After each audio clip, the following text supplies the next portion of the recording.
Hello students, कैसे हैं आप सब? बढ़िया हैं सब आप लोग। चलिए हम लोग केमिकल काइनेटिक्स में थोड़ा सा आगे बढ़ेंगे। आपका ऑर्डर ऑफ रिएक्शन और रेट ऑफ रिएक्शन दो चीजें कैलकुलेट हो गई थी और उसको पढ़ लिया था हम लोगों ने। न्यूमेरिकल्स भी हो गए थे। जो न्यूमेरिकल्स हमने कल भेजा था उसको आप लोग लगाए होंगे, है ना। और आज आपको क्या करना है ना कि मॉलिक्यूलरिटी ऑफ रिएक्शन पढ़ना है ना। सबसे ज्यादा पूछा जाता है क्वेश्चन एक इसमें कि ऑर्डर ऑफ रिएक्शन और मॉलिक्यूलरिटी ऑफ रिएक्शन में डिफरेंस क्या होता है। तो डिफरेंस तो समझ ही लेंगे, लेकिन उससे पहले आपको समझना है कि मॉलिक्यूलरिटी ऑफ रिएक्शन होती क्या है ना। उसको पहले हम लोग समझ लेते हैं। देखिए क्या है एक्चुअली में कि मॉलिक्यूलरिटी ऑफ रिएक्शन से पहले एक चीज और आपको समझना पड़ेगा कि एलिमेंट्री रिएक्शन क्या होती है, और ये हम आपको पहले भी बता चुके हैं। एलिमेंट्री रिएक्शन, देखो एलिमेंट्री रिएक्शन का मतलब होता है कि ऐसी रिएक्शंस जो सिंगल स्टेप में कंप्लीट हो जाती हैं। ठीक है, मतलब दो रिएक्शन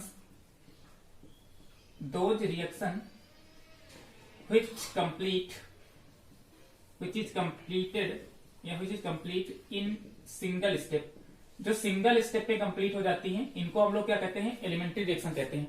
जैसे कोई एक ए है गोइंग टू प्रोडक्ट, मतलब कोई एक ही रिएक्टेंट है और एक है या एक से अधिक रिएक्टेंट हो, इससे हमसे नहीं मतलब है। ठीक है, और वो डायरेक्ट प्रोडक्ट में कन्वर्ट हो जाता हो, बीच में कोई इंटरमीडिएट फॉर्म ना होता हो, ऐसी रिएक्शन हमारे पास जो होती है वो एलिमेंट्री रिएक्शन होती है। और जो मॉलिक्यूलरिटी हम लोग कैलकुलेट करेंगे वो केवल और केवल एलिमेंट्री रिएक्शन की ही कैलकुलेट हो पाती है, कॉम्प्लेक्स रिएक्शन की नहीं हो पाती। कॉम्प्लेक्स रिएक्शन का मतलब क्या होता है? कॉम्प्लेक्स रिएक्शन का मतलब होता है कि जो एक से अधिक स्टेप में कंप्लीट होती हो। ठीक है, मोर देन वन स्टेप, जो एक से अधिक स्टेप में कंप्लीट होती हो, ऐसी रिएक्शन को हम लोग जो है कॉम्प्लेक्स रिएक्शन बोलते हैं। अब जैसे सपोज दैट मान लेते यही रिएक्शन लिखी थी, कोई एक रिएक्टेंट ए था और आपको बनाना क्या था? प्रोडक्ट बी बनाना था, लेकिन आपको कोई बीच में एक इंटरमीडिएट सी बनाना पड़ जाए इस तरीके से, तो हम इसको सिंगल स्टेप रिएक्शन नहीं कहेंगे। पहले ए से आपने एक इंटरमीडिएट बनाया है और उस इंटरमीडिएट से भी प्रोडक्ट बना है, तो ये एक सिंगल स्टेप की रिएक्शन नहीं कहलाती है। इसको हम लोग कॉम्प्लेक्स रिएक्शन कहते हैं, जो इस तरह की रिएक्शन होती है। तो ये हमको नहीं पढ़ना है, हम मॉलिक्यूलरिटी केवल और केवल एलिमेंट्री रिएक्शन की ही निकालेंगे। तो बात आती है कि आखिर मॉलिक्यूलरिटी है क्या। तो अब इसको जरा इधर डिफिनीशन में समझते हैं कि मॉलिक्यूलरिटी का मतलब क्या होता है। पहले इसकी डिफिनीशन समझ लेते हैं तो ज्यादा समझ में आ जाएगा। तो देखो, तो द रिएक्टिंग स्पीसीज, अच्छा स्पीसीज की जब बात हम करते हैं और रिएक्टिंग स्पीसीज की बात जब कर रहे होते हैं, यानी कि जो रिएक्टेंट है वो जो रिएक्शन के दौरान पे जो रिएक्ट कर रहा है उसकी स्पीसीज की बात करते हैं, तो इस स्पीसीज में आयंस भी आ जाते हैं, इस स्पीसीज में आपके मॉलिक्यूल्स भी आ सकते हैं, या इस स्पीसीज में आपके एटम्स भी हो सकते हैं, कुछ भी हो सकता है वो स्पीसीज, है ना। तो द रिएक्टिंग स्पीसीज इनमें से कुछ भी हो सकता है। In elementary reaction, elementary reaction का मतलब सिंगल स्टेप रिएक्शन। ठीक है, एलिमेंट्री रिएक्शन का मतलब single step reaction. In elementary reaction which must be colloid simultaneously। ये लाइन इंपॉर्टेंट है। ये लाइन आप जब बोर्ड में आएगा तो आपको ये लाइन जरूर लिखनी पड़ेगी कि मस्ट बी कोलाइड साइमल्टेनियसली। ये वाला वर्ड जो है कोलाइड साइमल्टेनियसली, ठीक है, ये वर्ड आपको यहां पर अच्छे से इसको समझ के लिखना पड़ेगा। ठीक है, which must be collide simultaneously so या एज सो रिजल्ट, इसके बाद जो रिजल्ट आपका बनेगा as so result is known as molecularity. ठीक है, इसको हम लोग क्या बोलते हैं? मॉलिक्यूलरिटी बोलते हैं। तो देखिए इसका क्या मतलब है।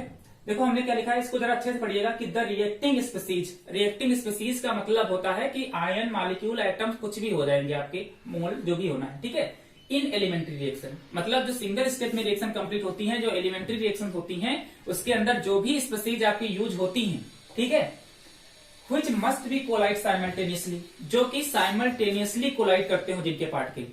साइमल्टेनियसली कोलाइड होने का मतलब क्या है? देखो ये वर्ड जो लिया गया है कोलाइड साइमल्टेनियसली, तो अभी आप पढ़ेंगे इसके बाद कोलिजन थियरी। इसमें कोलिजन थियरी का मतलब ये होता है कि जितने भी पार्टिकल, अभी इसको पढ़ाएंगे हम बाद में थियरी, इसका मतलब ये होगा कि जितने भी आपके पास में ये कोलाइड साइमल्टेनियसली का मतलब होता है अचानक से एक साथ, है ना, एक साथ सारे के सारे पार्टिकल अटैक कर देते हो। तो हम कहते हैं इस तरीके के कोलिजन को हम लोग क्या बोलते हैं, साइमल्टेनियसली कोलिजन बोलते हैं, जहां पर सारे के सारे पार्टिकल एक साथ में कोलाइड कर जाए, है ना, एक नहीं कि एक एक करके कोलाइड करें, सबके सब एक साथ ही में कोलाइड करें। और इसकी प्रोबेबिलिटी क्या होती है वो हम आगे समझते हैं कि भाई जैसे एक पार्टिकल है तो चलो ठीक है, अगर दो पार्टिकल है यानी जितने नंबर ऑफ पार्टिकल अगर बढ़ते चले जाएंगे, आयंस मॉलिक्यूल या स्पीसीज बढ़ती चली जाएंगी, कोलिजन में प्रोबेबिलिटी उतनी ही कम होती चली जाएगी। जैसे एक ही पार्टिकल है तो वो तो जाकर के कोलाइड करके खुद ही प्रोडक्ट बना लेगा, अगर दो हैं तो दोनों का एक साथ में कोलाइड करने की प्रोबेबिलिटी जो होती है वो कम हो जाएगी एज कंपेरिजन टू एक के। अगर हम तीन की बात करें कि तीन पार्टिकल अगर मौजूद है तो अगर वो कोलाइड कर रहे हैं जाकर के तो तीनों पार्टिकल एक साथ में कोलाइड करेंगे, इसकी प्रोबेबिलिटी दो वाले पार्टिकल के कंपेरिजन में कम होती है। इसको भी हम आगे डिटेल में समझेंगे। तो अभी केवल ये समझिएगा कि कोलाइड साइमल्टेनियसली का मतलब होता है कि एक साथ में सारे के पार्टिकल कोलाइड करते हो, ठीक है।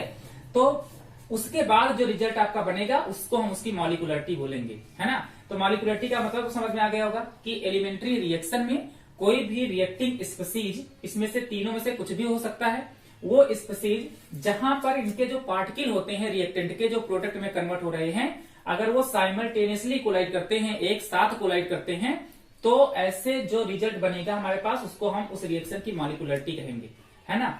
अब हम इसमें कुछ इसके मॉलिक्यूलरिटी की कुछ कैरेक्टरिस्टिक्स हैं जिनको हम आपको समझाएंगे अभी, है ना। इसकी डिफिनीशन है, ये पहले एक बार लिख लीजिएगा, उसके बाद इस कोलाइड साइमल्टेनियसली को डिटेल में और हम पढ़ते हैं, ठीक है। इसको करिए नोट। अब हम बात कर लेते हैं कुछ मॉलिक्यूलरिटी में कुछ इसकी कैरेक्टरिस्टिक्स हैं, क्या क्या पॉइंट्स हैं वो आपको कॉमन है, और वही आप जो है उसके डिफरेंस में भी लिख सकते हैं। पहली बात तो ये है कि जैसे सपोज दैट, देखो हमने अभी आपको ये बताया कि जितने कम पार्टिकल होंगे कोलिजन होने की प्रोबेबिलिटी उतनी ही अधिक होगी, और जितने अधिक पार्टिकल होंगे उतना ही कोलिजन करने की प्रोबेबिलिटी कम होगी। जैसे अब जैसे बहुत मान लीजिए कोई एक पार्टिकल है ना, पहले समझिएगा।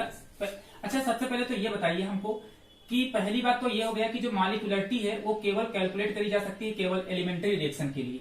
तो हम यहाँ पर लिखेंगे कि इट इज एप्लीकेबल ना लिखिए, ये लिखिए molecularity can be calculated only elementary reaction, only reaction which is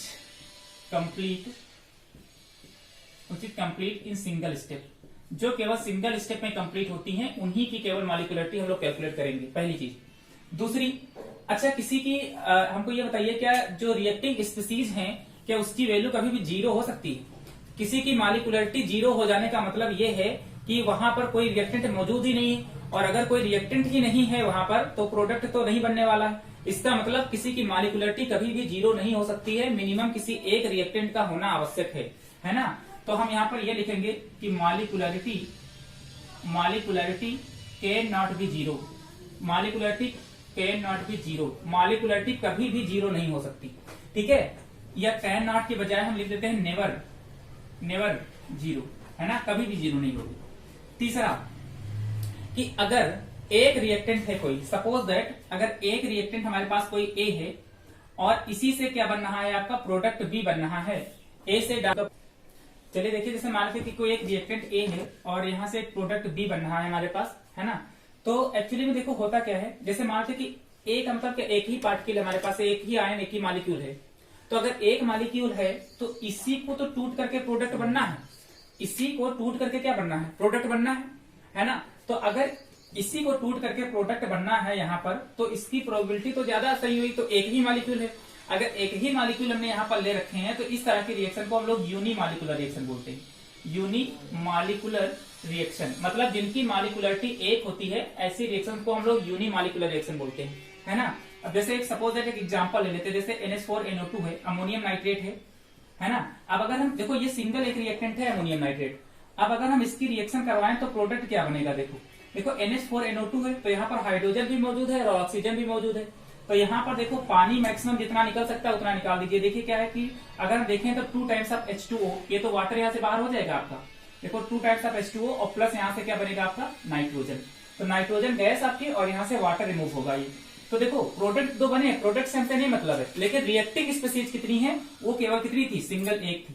इस वजह से इस तरह की रिएक्शन को हम लोग क्या कहेंगे, यूनिमॉलिक्यूलर रिएक्शन कहते हैं। यानी कि ऐसे रिएक्शन जो है जिनकी मॉलिक्यूलरिटी कितनी होती है, 1 होती है और परफेक्टली कोलाइड करेंगे यहाँ पर पार्टिकल जो होंगे। दूसरा जो हमारे पास है कि जैसे मान लेते कि यही हमारे पास ये ए के बजाय दो हमारे पास होते हैं, ए प्लस बी हो सकता है, गोइंग टू कोई प्रोडक्ट पी बना रहा है, या हो सकता है कि 2 मोल ए के हों और प्रोडक्ट पी बना रहा हो। तो यहाँ पर 2 है, तो 2 अगर मॉलिक्यूल्स हैं तो देखो 2 मॉलिक्यूल्स की कोलिजन होने की जो प्रोबेबिलिटी होती है वो क्या होती है, कम होती है, कंडीशन उसकी जो होती है कम होती है। तो ऐसे केस में जो है ऐसे मॉलिक्यूलर को हम लोग बाई मॉलिक्यूलर रिएक्शन बोलते हैं, बाई मॉलिक्यूलर रिएक्शन, है ना, यानी कि जिनकी मॉलिक्यूलरिटी 2 हो ऐसी रिएक्शन को हम लोग क्या बोलेंगे, बाई मॉलिक्यूलर। अब वो रिएक्शन चाहे अलग अलग हो, चाहे तो वो रिएक्शन में क्या हो, 2 बराबर एक ही हो। तीसरा केस जो हमारे पास होता है कि अगर ये पार्टिकल 3 होते हैं तो 3 होने का मतलब ये A plus B plus C going to product हो सकता है, या हो सकता है ये 3 टाइम्स ऑफ ए ही हो प्रोडक्ट बना ले, या तो हो सकता है कि वो आपका 2a प्लस बी करके हो। मतलब जो हमारे पास रिएक्टिंग स्पीसीज हैं वो मिल करके जुड़ करके टोटल कितनी होनी चाहिए, 3। देखो इसमें 1 2 3 ये है, इससे 3 अकेले ही है, और इसमें देखो 2 और 1 3 ये हो जाएगा, और यहाँ प्रोडक्ट बना है। तो ऐसी रिएक्शन को हम लोग कहते हैं try molecular reaction. Try molecular reaction मतलब जिनकी मॉलिक्यूलरिटी कितनी होती है, 3 होती है, ऐसे को हम क्या बोलते हैं, ट्राई मॉलिक्यूलर रिएक्शन।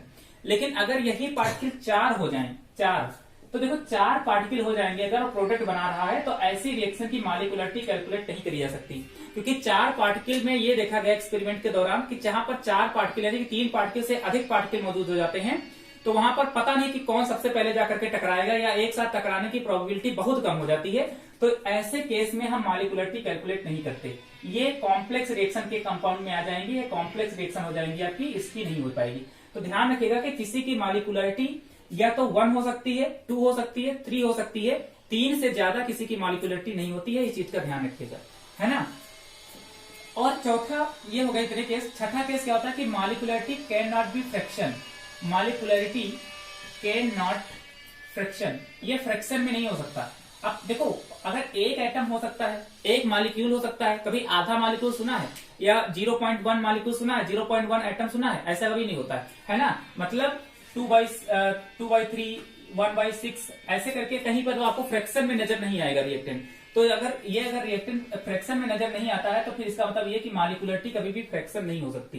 तो molecularity can not in fraction, ठीक है, कैन नॉट इन फ्रैक्शन, ये फ्रैक्शन में नहीं हो सकती। तो इतने केस है मॉलिक्यूलरिटी के, है ना, कि मॉलिक्यूलरिटी जो है वो रिएक्टिंग स्पीसीज के साइमल्टेनियसली कोलिजन में होने वाले रिजल्ट को ही मॉलिक्यूलरिटी कहते हैं। ये कभी भी क्या होती है, सिंगल स्टेप में केवल एप्लीकेबल होती है। मॉलिक्यूलरिटी कभी भी 0 नहीं हो सकती। 0 होने का मतलब होता है कि रिएक्टेंट का कुछ ना होना वहां पर, है ना, और रिएक्टेंट नहीं होगा तो प्रोडक्ट कहां से बना लोगे। तीसरा ये होता है कि अगर एक रिएक्टेंट है, मतलब एक अगर रिएक्टिंग स्पीसीज है तो यूनिमॉलिक्यूलर, 2 है तो बाई मॉलिक्यूलर, और 3 है तो ट्राई मॉलिक्यूलर, इससे ज्यादा मॉलिक्यूलरिटी नहीं होती। इसके बाद जब रिएक्शन आपकी आएंगी वो आपकी कॉम्प्लेक्स रिएक्शन के अंदर आ जाएंगी, ठीक। चौथी चीज जो आपकी है कि मॉलिक्यूलरिटी कभी भी फ्रैक्शन नहीं हो सकती। फ्रैक्शन में कभी भी मॉलिक्यूलरिटी को नहीं लिखा जाता है ना। तो ये कि एक चीज है ये। तो इतने सारे पॉइंट हमारे पास मॉलिक्यूलरिटी ऑफ रिएक्शन के हैं, तो इसको ध्यान रखिएगा, सारे पॉइंट ये आपके हैं, ठीक है। इसको नोट कर लीजिएगा, उसके बाद हम डिफरेंस बता देते हैं कि दोनों में क्या क्या है। नोट कर लीजिए। चलिए अगला एक ये है आपका कि difference between molecularity and order of reaction. Order में और मॉलिक्यूलरिटी में क्या डिफरेंस होता है, ये मोस्ट इंपॉर्टेंट है, क्वेश्चन बहुत पूछा गया है ना। ये ज्यादा पूछा जाता है कि दोनों में डिफरेंस क्या होता है। इधर सुनिए, ऑर्डर ऑफ रिएक्शन का मतलब क्या होता था। ऑर्डर ऑफ रिएक्शन में हम क्या करते थे कि जो भी कॉन्सेंट्रेशन होता था उसकी जो पावर होती थी वो हमारे पास ऑर्डर ऑफ रिएक्शन होती थी, और इसको हम लोग एक्सपेरिमेंटली कैलकुलेट करते थे। आप रिएक्शन की स्टैचियोमेट्रिक कोफिशिएंट देख करके आप किसी का ऑर्डर कैलकुलेट नहीं कर सकते, ये हम पहले बता चुके हैं। यानी कि ऑर्डर ऑफ रिएक्शन जो है वो हमेशा कैसे कैलकुलेट होता है, एक्सपेरिमेंटली कैलकुलेट होता है। तो पहला डिफरेंस तो यही हो गया कि it is calculated by experiment, है ना। ये एक्सपेरिमेंट से कैलकुलेट किया जा सकता है, जबकि मॉलिक्यूलरिटी आप रिएक्शन को देख करके उसकी स्टैचियोमेट्रिक कोफिशिएंट से कैलकुलेट कर सकते हैं। जैसे सपोज दैट अभी हमने बताया था कि ये ए गोइंग टू प्रोडक्ट है तो इसका स्टैचियोमेट्रिक कोफिशिएंट 1 है, तो यानी कि यूनिमॉलिक्यूलर। अगर ये 2 टाइम्स ऑफ ए होता तो इसका स्टैचियोमेट्रिक कोफिशिएंट 2 है, तो ये बाई मॉलिक्यूलर। 3 होते तो ट्राई मॉलिक्यूलर। यानी कि आप स्टैचियोमेट्रिक कोफिशिएंट के सम के द्वारा भी आप इसकी रिएक्शन को मॉलिक्यूलरिटी बता सकते हैं, जबकि ऑर्डर एक्सपेरिमेंटली ही बताया जा सकता है ना। तो इसको क्या कर सकते हैं, it can be calculated by adding of molecules in rate determining step। अब रेट डिटरमाइनिंग स्टेप का मतलब क्या होता है, हमने आपको फर्स्ट ईयर में पढ़ाया कि रेट डिटरमाइनिंग स्टेप का मतलब होता है जो स्लोवेस्ट स्टेप होता है रिएक्शन का, जिस वक्त रिएक्शन स्लोवेस्ट रेट में होती है, सबसे कम रेट में चल रही होती है, वो पॉइंट उसका जो होता है रेट डिटरमाइनिंग स्टेप कहलाता है। और उस स्टेप में आप इसकी मॉलिक्यूलरिटी कैलकुलेट करते हैं। दूसरा क्या था कि ऑर्डर देखो जीरो भी हो सकता है, फ्रैक्शन भी हो सकता है, ठीक है। Order can be